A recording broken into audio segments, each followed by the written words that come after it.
وكذلك أخذ ربك إذا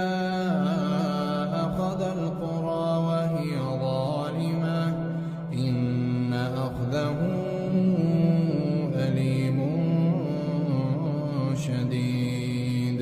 إن في ذلك لآية لمن خاف عذاب الآخرة ذلك يوم